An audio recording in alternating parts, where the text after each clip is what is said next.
Welcome, everyone.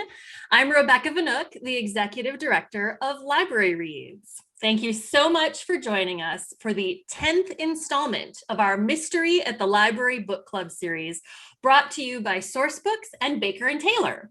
Tonight, we are streaming here on Zoom and on Facebook, so welcome to any of our Facebook Live attendees. I am thrilled to be here with award-winning author Sulari Gentill, who will be discussing the latest title in her Roland Sinclair series, Shanghai Secrets. Now, before we begin our discussion, I have our usual housekeeping notes for everyone to be aware of. If you've attended before, hopefully you know that there will be chances to win prizes throughout the evening. All you have to do is participate in the trivia poll that we'll have in the middle of the conversation. Or if you ask a question for us for Sulari, you'll be entered to win a mystery book bundle from Sourcebooks. Now, don't worry, I will call out when it's time for the trivia, so you'll know to be prepared and participate. If you're participating via Facebook, we have the moderator over there that will enter the trivia question into the comments section there, and you can answer by responding there in the comments. Now, if you have questions for Sulari and you're attending via Zoom, please put those in the Q&A box, which is separate from the chat box. Feel free to use that chat box to say hello, to chat with one another, tell us where you're from. We always love that. And if you've got a question that you want us to try and get to near the second half of the interview, use that Q&A box just so it pops out to us a little bit better. I'll be monitoring that as the night goes on, so I can find things a little better when they're not amongst the regular chat. If you're joining us through Facebook, go ahead and use that comment section, and the moderator there will feed them over to me in the Q&A here. We'll get them. Thanks a lot. So let's get started with some background on Sulari. After setting out to study astrophysics, graduating in law, and then abandoning her legal career to write books, Sulari Gentill now grows French black truffles on her farm in the foothills of the Snowy Mountains of Australia. Sulari's A Decline in Profits, the second book in the Roland Sinclair series, was the winner of the Davitt Award for Best Adult Crime Fiction 2012.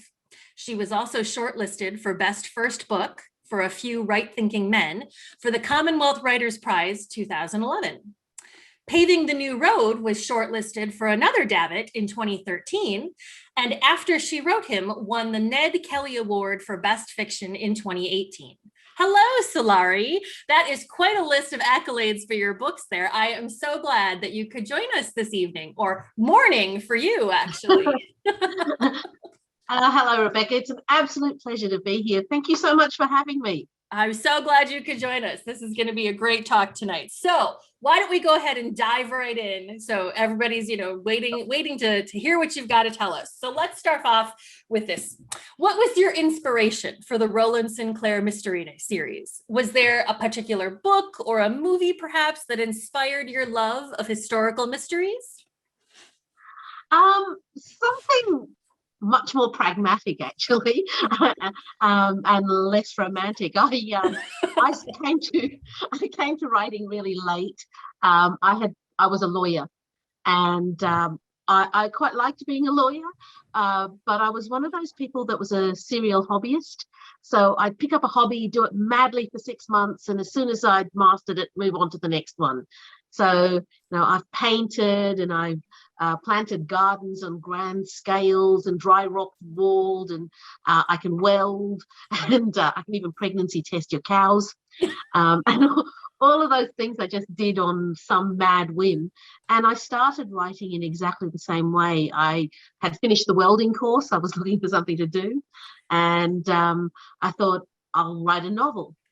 And of course, but it was one of those things that very quickly, it was unlike any other hobby. It became as natural as breathing, and it felt like that for the first time I was breathing naturally in my life because I was writing, and I knew that I wouldn't ever stop.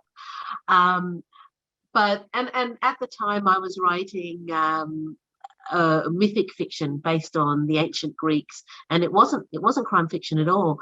But I have a husband who happens to be an English history teacher, and he's that very valuable of things to writers. He's a captive editor, And Nice. so my practice was to write a chapter, hand it to Michael for him to have a look at.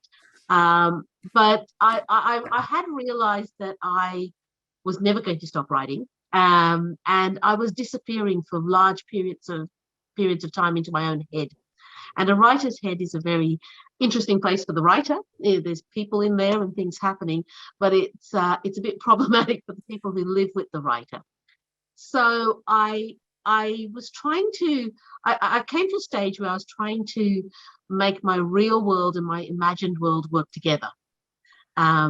So I was looking for a way to bring Michael into my head so I wouldn't have to come out so often. So very pragmatically, I looked for something that might interest him to write about. And he's a historian, and his particular area of expertise is the extreme political and social movements of the 1930s, which coincidentally is the background to the Roland Sinclair series. So it's a bit of a long story, but that's how I started, in a very pragmatic way, basically trying to build a bridge to my poor husband, who married a lawyer and found himself financially tied to a writer. That is really interesting background. Thanks for sharing that with us. I love it. I love it. That is really cool. So in Shanghai Secrets, you capture the essence of Shanghai in the 1930s, like you were just telling us. That's sort of that area of interest. So the country at that time, a cultural mix of colonialism and pre-communism.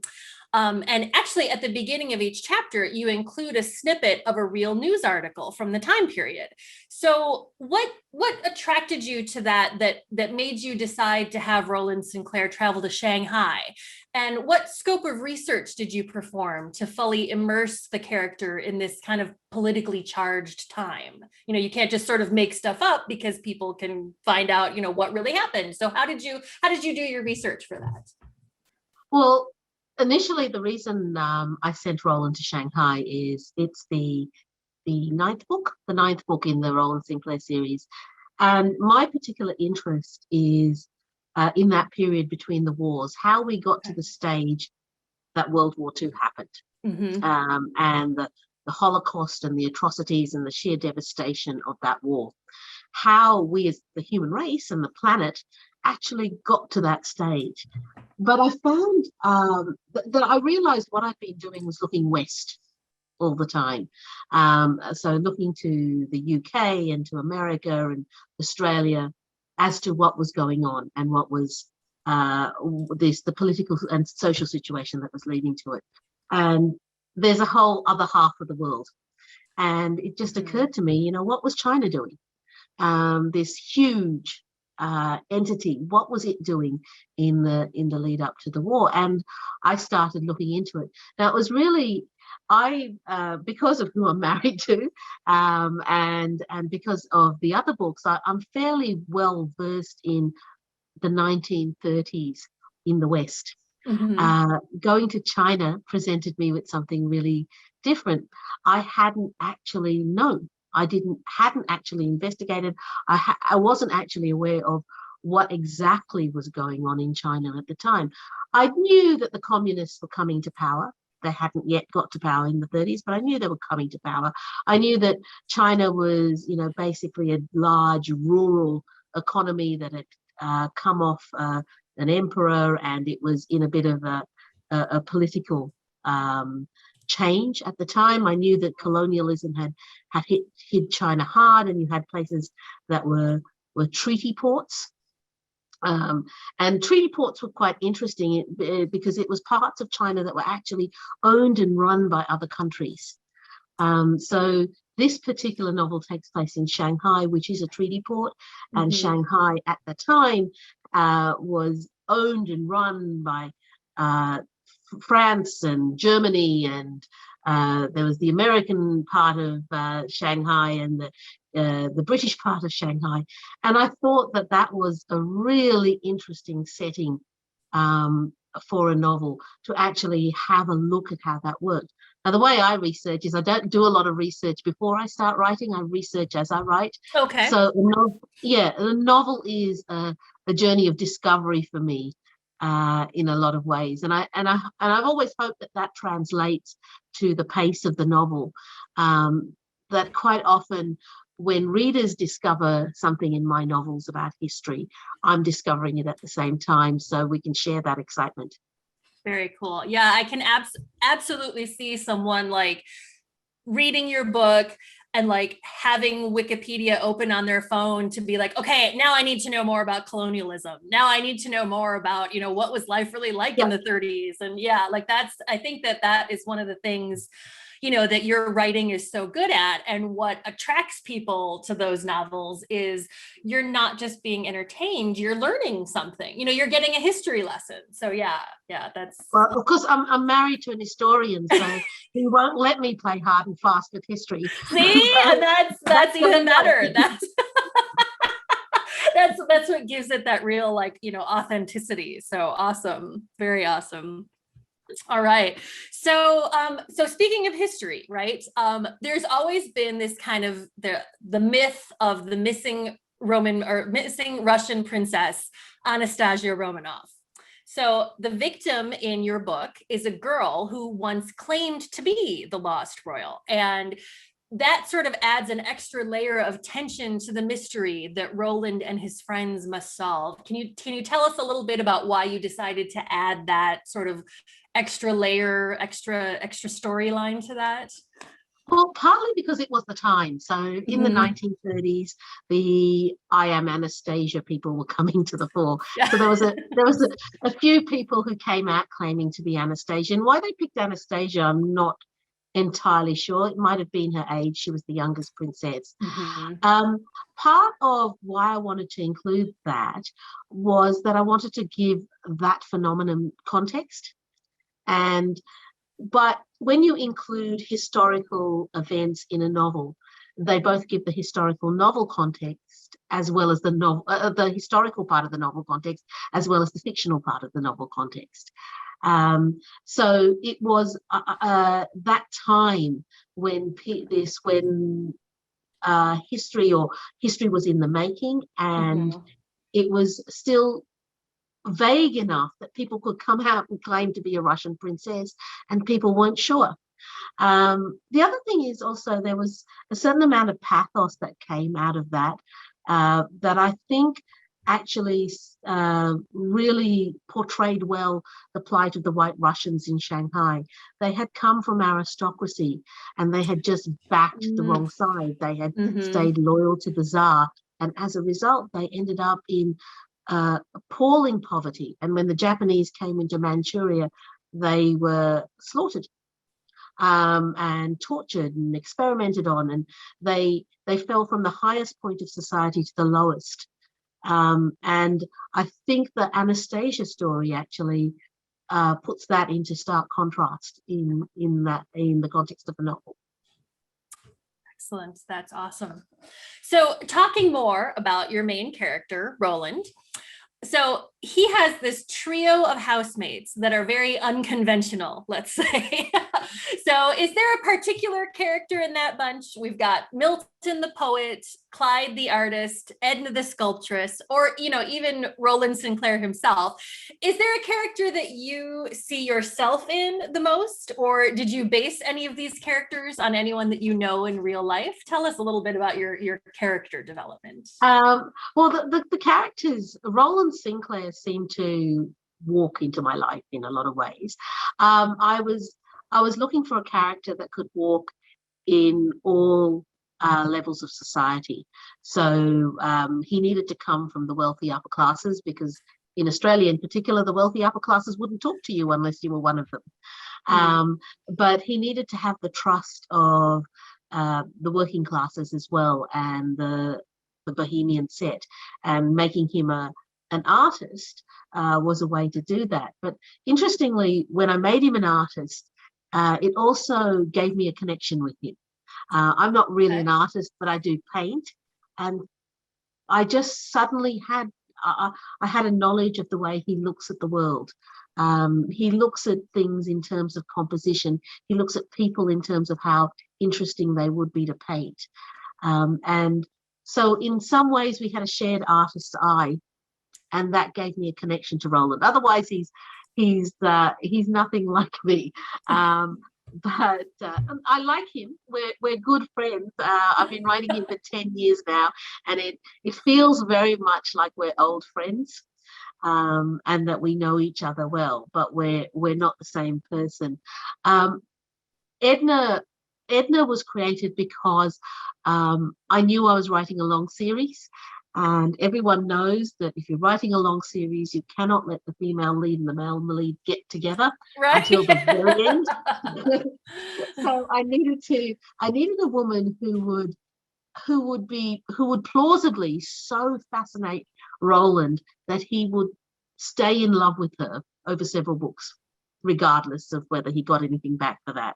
And she developed out of that, in sort of looking at the kind of woman that would really hold his interest. And because he was a wealthy young man who'd basically been given everything on a platter since he was a child, in a lot of ways she needed to be a woman who knew her own mind and who would say no to him.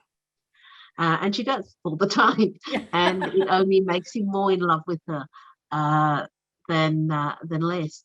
Milton and Clyde are sort of, they also seem to just walk in because Roland seemed to need some mates, and one of them fell into sort of the provocateur, and the other one is the steadying influence.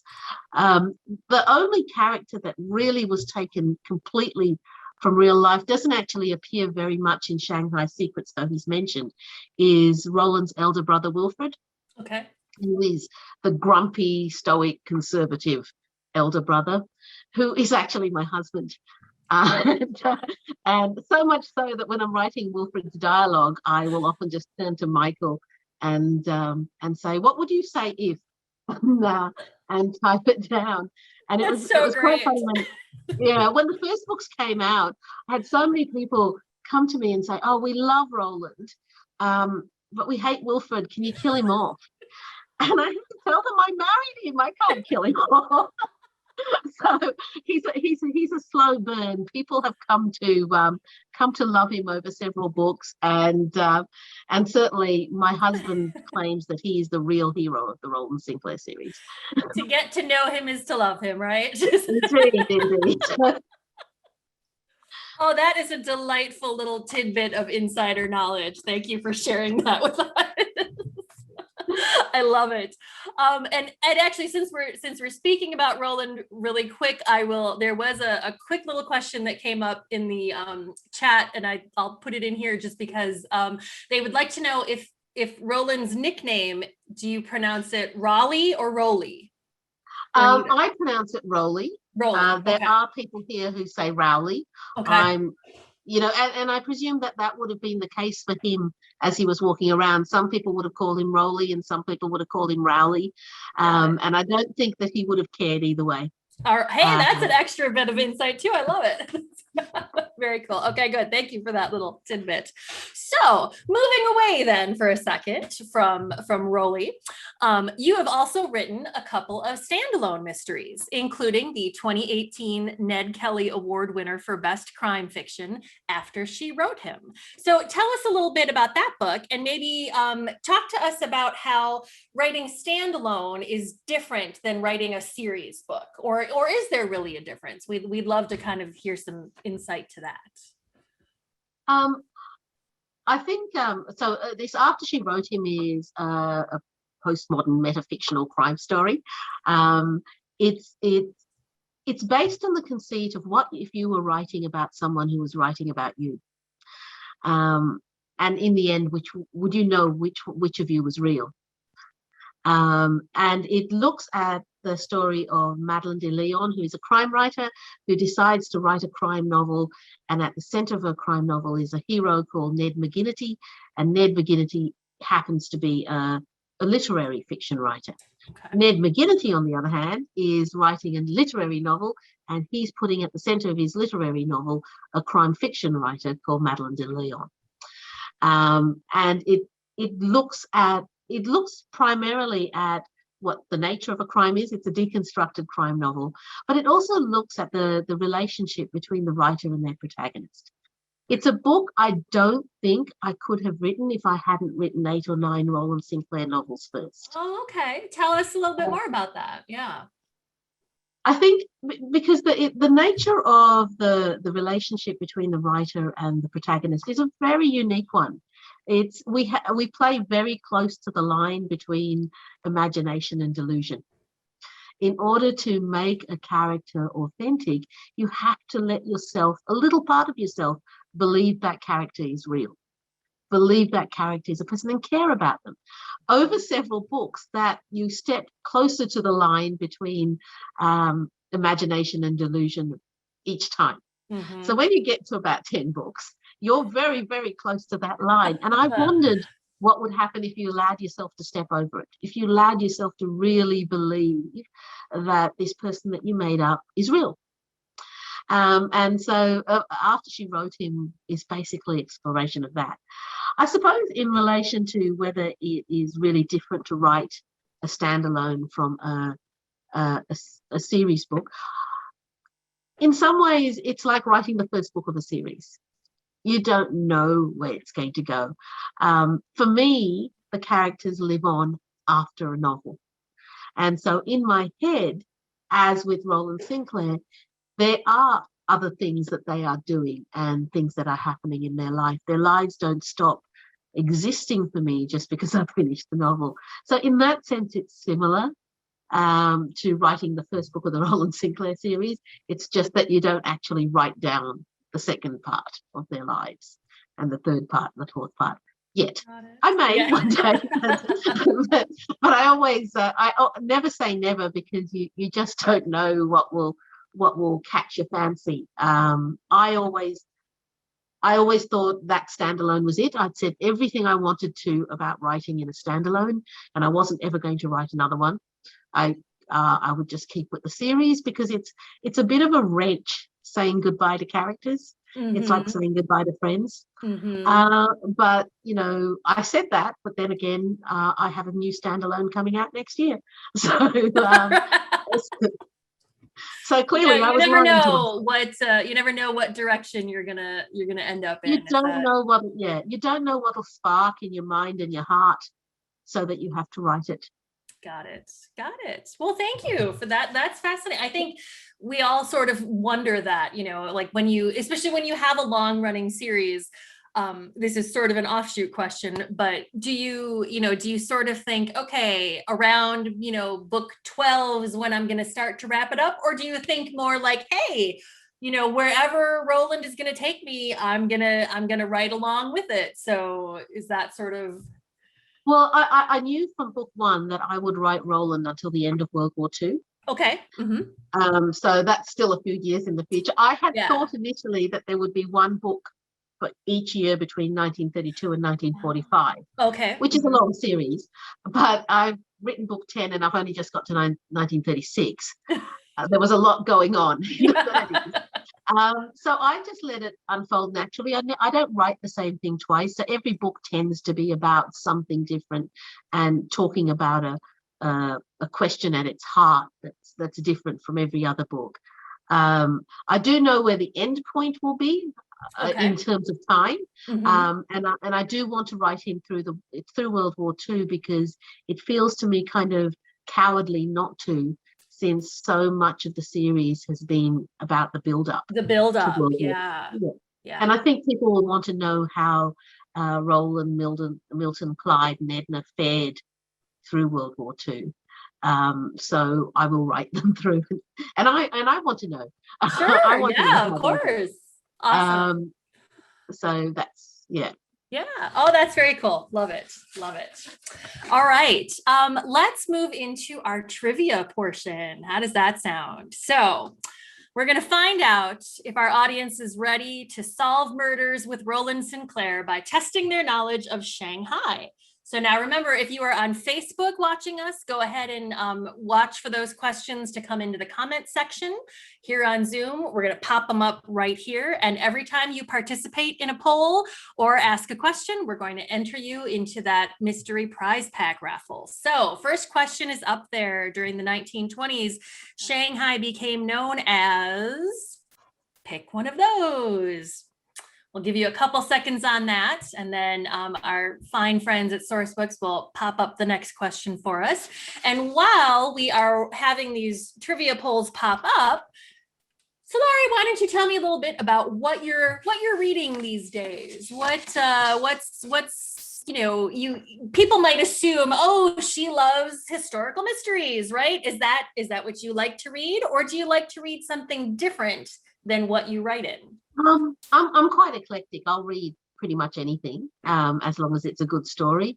I'm very drawn to character. So my criteria for a novel or a book is that I've got to care about a character. Okay. There's got to be at least one character in the book that I care about and love, but otherwise, it can be any genre.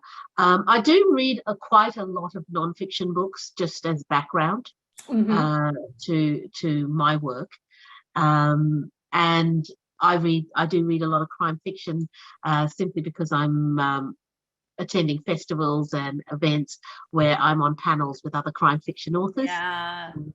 So I grab their books and have a look. Recently, I've been reading Marla Nunn's wonderful book, which won the LA Book Prize, I think, last year. And it is called When the Women Dance, or Where the Women Dance. I think I've got that title slightly incorrect, but it is Marla Nunn. And I've been reading None Shall Sleep by Ellie Marnie. I've got Michael Rowbotham's new book on my bookshelf, waiting for its turn. Nice. Quite often when I'm writing, I don't read a lot because I use what time I have to actually be writing. Sure, that makes a lot of sense. So it's a really interesting thing. Once you become a writer, it almost seems like you don't choose books in the same way that you used to before you were a published writer, simply because there's books that come your way simply by being part of the community and being at writers' festivals and meeting people. But that's not a bad way to get a book list. You end up reading perhaps books that you wouldn't normally have pulled off the shelf, but you can be almost guaranteed that they're very good. Awesome. Very nice. Thank you. I know everyone always likes to kind of get into the writer's head to see, what is it that you like to read. Very cool. Oh, yeah. And I do want to mention, I have been reading, I read the manuscript of an anthology that's coming out called The Midnight Hour. Okay. Which is coming out in the US, and it's an anthology of crime writers who happen to be writers of color, I think. Cool. And it's amazing. It's absolutely brilliant. Reading, it's one of those books where you read it and you think, oh gosh, I wish I'd written that. Then you turn a few pages and you think, oh, I wish I'd written that. Gee, I wish I could write that. But you have such a depth of talent. I was honored to be asked to review it, and I was delighted to read it. Very cool. And that's called The Midnight Hour? The Midnight Hour. I'm going to write that down. I know others will be as well. I love anthologies. Very cool. All right. So how did everyone do in our trivia? I know they'll pop the answers up shortly so you can all see. There we go. We got the correct answer for the first question. Shanghai was known as the Paris of the East. Looks like a lot of people got that one right. Very good. And our second question was about the Great World, built to look like an amusement park. Oh, nobody, it was all kind of like, what was it there? So the correct answer was, I think the correct answer is B, correct? It was a gangster hideaway? Or is it A? No, correct I answer don't should know. be B, right? Yep. Yes. All right. So came close to that one, guys. And then our third one, what role did communism play in Shanghai? Trick question, all of the above. Good job. All right. So thanks for playing some trivia with us, folks. And now that leads us into our audience questions. So at this point, we're gonna pick questions out of that Q&A box there. So if you haven't already, go ahead and keep popping those up, because I can read them while we're talking, and I'll try to get to as many as we can. We've got about 20 minutes to do some questions there. So let's see. I saw this one come up early on, and we had talked about this briefly in our chat, but Barbara would like to know a little bit more about those news articles that are at the start of each chapter. So she'd love to know more about your research on where did you come up with those? Was it hard to pick them? Tell us more about those news articles. So I initially, the first manuscript that went away to publishers didn't have those news articles in them. And I had several responses from publishers for the first book, Few Right Thinking Men. But when they sent me edits, there was quite often they would say to me, look, Sulari, we think you've taken plausibility too far here. And every time it was an actual historical event, not something I'd made up. Okay. And so, but you're not there to argue. There's your plausibility. Yeah. But the thing is, if the reader thinks that it's implausible, it doesn't matter if it really happened. You lose them. So I was trying to basically, I initially included those extracts as a sort of a belt and braces argument to just prepare the reader for the fact that this part, even though it sounds ludicrous, actually happened. And then they became a kind of a favorite in the books. So they remained in every single one of the novels, and they are a really good device for setting the scene and for giving context. I find them in Australia. The National Library of Australia has a wonderful database called Trove, where every single newspaper ever published in Australia is actually entered into that database, and it's a searchable database. So I find the extracts after I write the novel, not before, so they don't lead the chapter. The chapter they extracted after the chapter, and I spend a day or two searching the database to find appropriate extracts to set up each chapter in the book.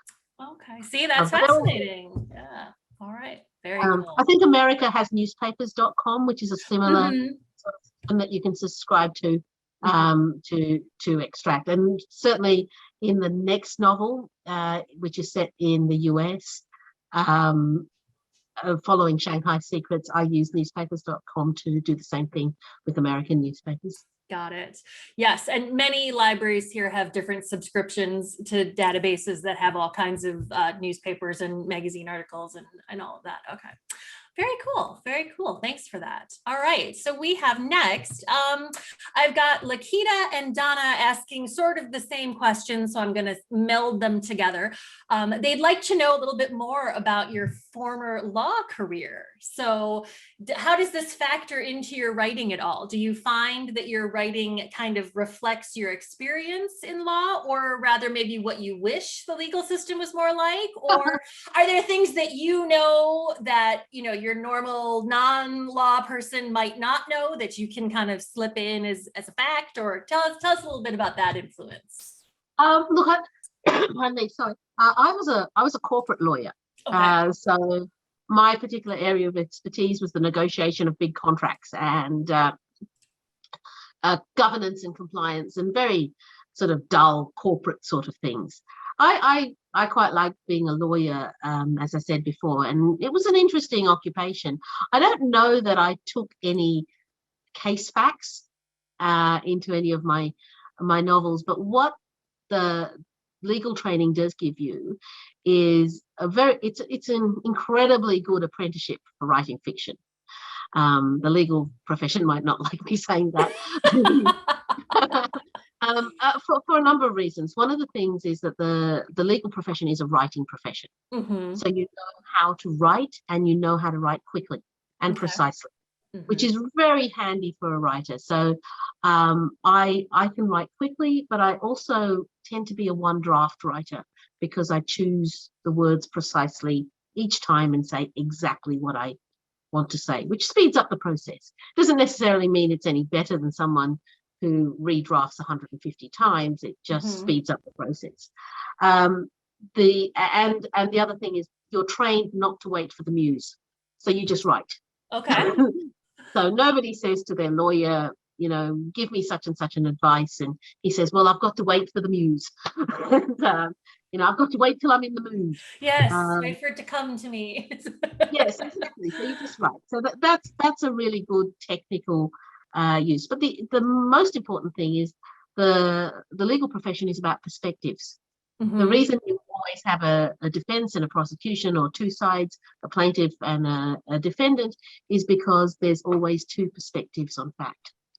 And that's a really handy knowledge for a writer to have. And certainly when you're writing historical fiction. So quite often when I look at the history of the time, I also consider the perspectives that may not have been given as much airplay as the ones that we are traditionally thought. So that helps you pull out stories from history. So it's and the final thing that's really handy, that comes from practicing law, but also from, I have a mathematics degree, is a logical progression. Mm-hmm. So because I write without plotting, I just sit down and start writing. Having an inherent understanding of how things have to progress logically, and how the earlier parts of the story have to support the later parts of the story so that it all makes inherent sense, is really helpful. So I think that's how the legal profession has influenced my writing. So it's more about process than actual content. But it has been handy. It was a very good training. That's fascinating. And so you've actually, the next question I had queued up, you've already answered half of it, which is awesome. We've got a question here from Key, who would like to know. So she says, in one of your bios, you mentioned that you're a pantser, no plotting. So does this make writing a series difficult? And you've sort of addressed that already, but then she would love to have you talk a little bit more about your writing process. So when do you write? For how long? Do you kind of, do you get up in the morning and say, I'm going to do my X number of pages or words? Or tell us about that. We always love to hear, the writer's life. What's it all about? So I'm a really undisciplined and organic writer. Luckily for me, I still love the act of writing more than anything else. So there is nothing that I like more than just sitting around and making things up and typing into my laptop. I'm a pantser, I don't plot at all, so I just start and I write. I have a kind of an unusual, some would say dissolute process. I write in my pajamas, sitting in bed with the television on. And I've had people say to me, how can you write with the television on? Don't you need to concentrate? And I think part of that is I need a slight distraction. Okay. So watching television, and nothing really alarming, things like Murder, She Wrote, that have a gentle pattern, allows me to distract my brain a little bit so that I'm not overthinking it, and I can just let the writing happen creatively. Now, there is a cognitive psychology explanation for that involves the frontal cortex and so on, but it's sort of the same process that you employ when you forget a word and you're looking for the word actively and you can't find it, and then you go away and you do something else and all of a sudden it pops into your brain. Yes, or like at 3 a.m. yeah. It's sort of basically getting your subconscious into gear. Okay. To do what you need it to do. So for me, watching television is my way of distracting the conscious part of my brain, so the subconscious part of my brain can get on with the business of writing novels. Very cool. And so this, in terms of word count, when I'm writing to a deadline, I try to I try to write 1,000 words a day, which Okay. isn't a lot. It's nothing. Mhm. And that's the minimum that I make myself write. Some days it takes me an hour and a half to write 1,000 words. Some days it takes me 8 hours. It Okay. just depends. But and I just let it fall onto the page, and see that it works. I don't go forward until I'm happy with what I've written. So I don't leave things to fix later. Okay. And so it means that when I get to the end of the manuscript, that's the end of the manuscript. It's not part of a manuscript or a manuscript with a really untidy middle that needs to be fixed up. It's ready to go. All right. That's fascinating. So I've got another question that kind of rolls naturally along into this train of thought here. This is from Anne, who says, earlier you said you write and then you do your research. So she'd like to know, have you ever written a section, but then later discovered something interesting that would fit and useful that you do go back to insert it into the story, or have you ever changed something based on your research? Not in the Roland series. In the Okay. Roland series, it seems to it's not that I research after I write. I research while I write. Okay. So if I have a talent, it's an instinct to know when I don't know something. Okay. And so as I'm writing, I have an instinct to know that, hold on, I don't know enough about what's going on here. I'll have a look and see if there's anything that needs to go in. But the story drives the book rather than the history. I did have a funny blip when I was writing. I have another series out called the Hero Trilogy, and it's all set in ancient Greece. And it's a kind of a young adult adventure fantasy series, all based on the Iliad and the Odyssey, etc. And there was one particular book where it was based on the myth of Ares at the Areopagus. And there's a wonderful myth about the god Ares being the god of war, being tried by all the other gods in the pantheon for murdering the son of Poseidon. And the judgment took place on the Areopagus. And I thought, oh, the Areopagus, it must be some kind of mountain, size of Olympus. So when I wrote my book, the whole second half of the book has my heroes climbing the Areopagus, and it takes them days to get up to the top to meet Ares and the gods. And just as I was about to send the book to the publisher, I just sort of Googled the Areopagus, and I found it on a sort of a tourism website, and it said, allow 20 minutes to climb the Areopagus, 40 if you have a walking frame. And I thought, oh, it's not a mountain. It's not even a hill.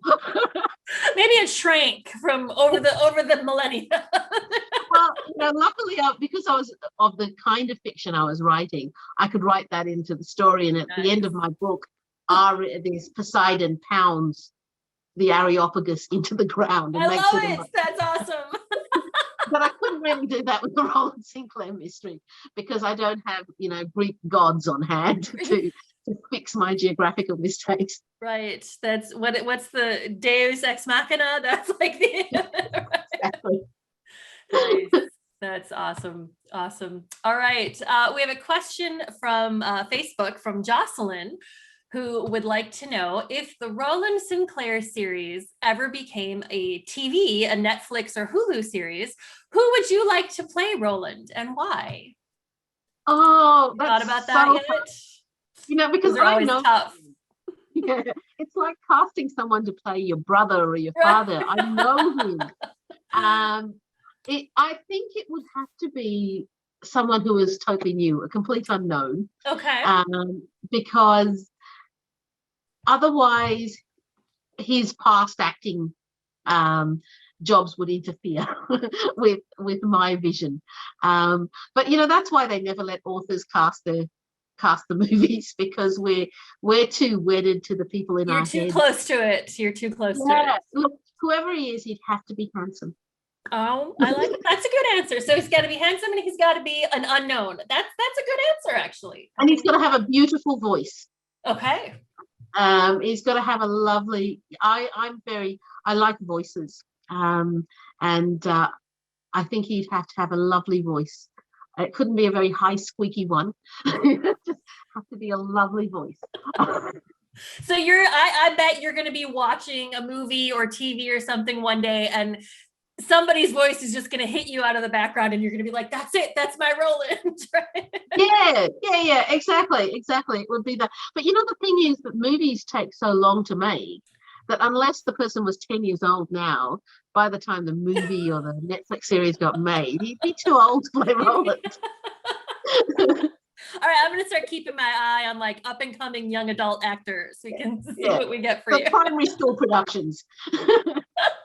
Nice.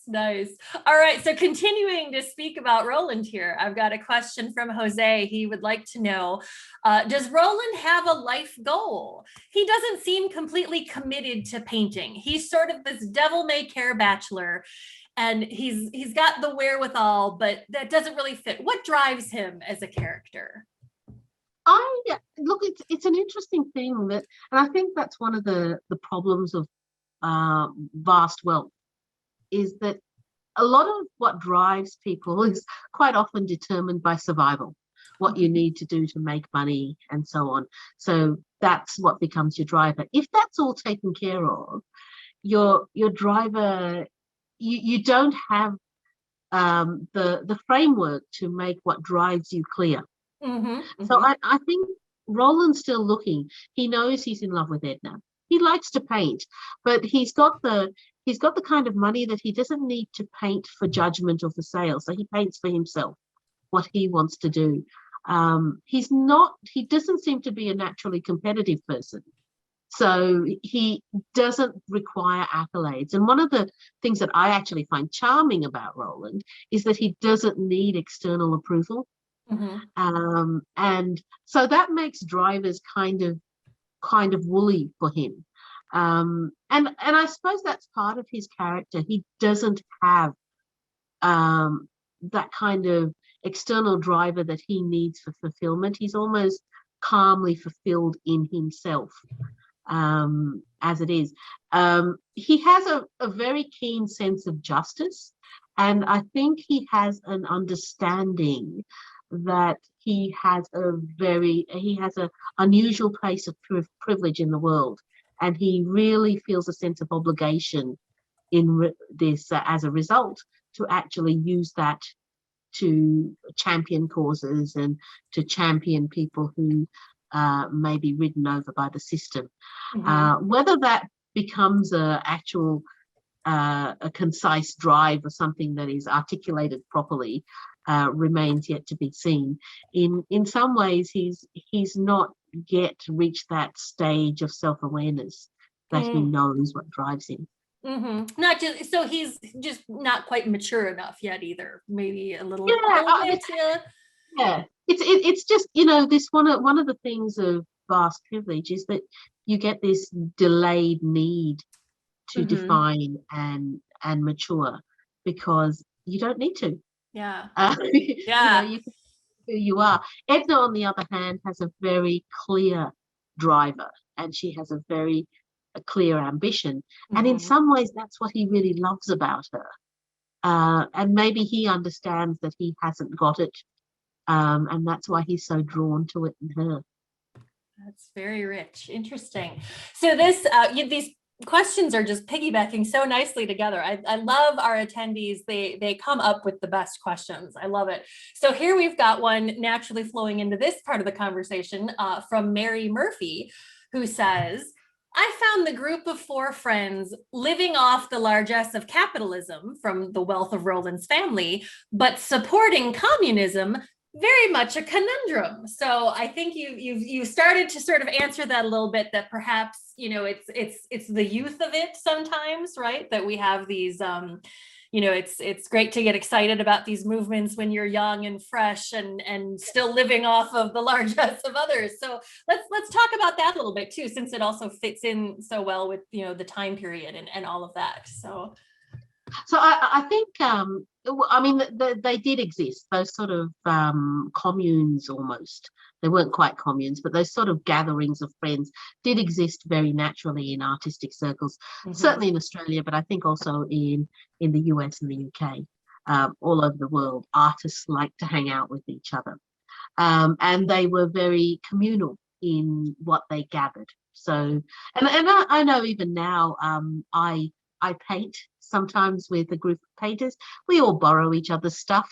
If you're out of Viridian, you go and grab Viridian from someone else's art box and so on. It just seems to be a natural thing for artists to do. Certainly in terms of Milton and Clyde, I think they consider it a redistribution of the wealth. They're living on the largesse of Roland, but I think the key to it is somewhere early in the books. I think it was said, or I wrote it, obviously. I talk about it as if I didn't. They share whatever they have. It just happens that Roland has a lot more. So Milton and Clyde also share 100% of what they have. Edna shares 100% of what she has. Mm-hmm. Roland shares 100% of what he has. It just so happens that life dealt him a really good hand, and he has a lot more than they do. Got it. All right. That's a very fascinating insight into those characters. Awesome. All right. We've got just enough time for a few more questions here. So I'm going to try and put some together here. So we actually have a few people who have asked about, you've hinted about your next book coming out. Everybody's, of course, always excited about the current book, but then immediately wants to know, when's your next one? So can you tell us a little bit? You have mentioned that it takes place in the US. So Lakita would love to know if you could tell us where in the US it's going to take place. And then we also have someone who wants to know, is it going to be a contemporary mystery or a historical mystery? So what previews can you give us of the next book? Well, I'll give you previews of the two. So the next book in the Roland Sinclair series is called Where There's a Will, and it takes place in Boston and North Carolina. And Roland actually finds himself traveling to the US because Daniel Cartwright, who made an appearance when they were last in America in A Decline in Profits, dies. And he is the administrator of his will. And so he's got to go to the US to try and sort out that mess. And Daniel's actually been murdered, so while he's there, he looks into that. So that was a lovely exercise to write that. I have a friend in the US who feeds me information, who is actually grew up in Boston or spent a lot of time in Boston, so it can feed me the kind of details that I need. Because of course, with everything going on, getting to Boston was almost impossible physically. Mm-hmm. Also, I have a standalone book coming out with Source Books called The Woman in the Library, and it's a standalone mystery. Okay. And it's contemporary. Great. And it is the heroine of that book is an Australian writer who is doing a writer's residency again in Boston. And the reason I made her Australian is because the eyes through which I look at the world are Australian, and I was very aware of that, and I was very aware of the perspectives that would come through would be uniquely Australian perspectives. And it's very hard to, especially when a culture is not that different from yours. So the US culture isn't that different from ours. Mm-hmm.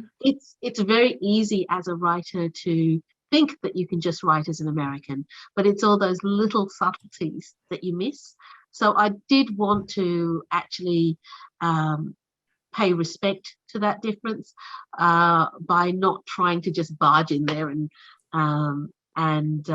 write an American character as if I knew everything about Americans. And so that way I could place her in Boston, I could have American characters around her, and they could discuss the differences and solve a murder. And solve a mystery. That is great. You know, I know that people will be absolutely looking forward to getting their hands on your next two books for sure. So I think that's probably a good point for us to stop. We're about 5 minutes before. So thank you so much, Sulari. This was delightful to talk to you.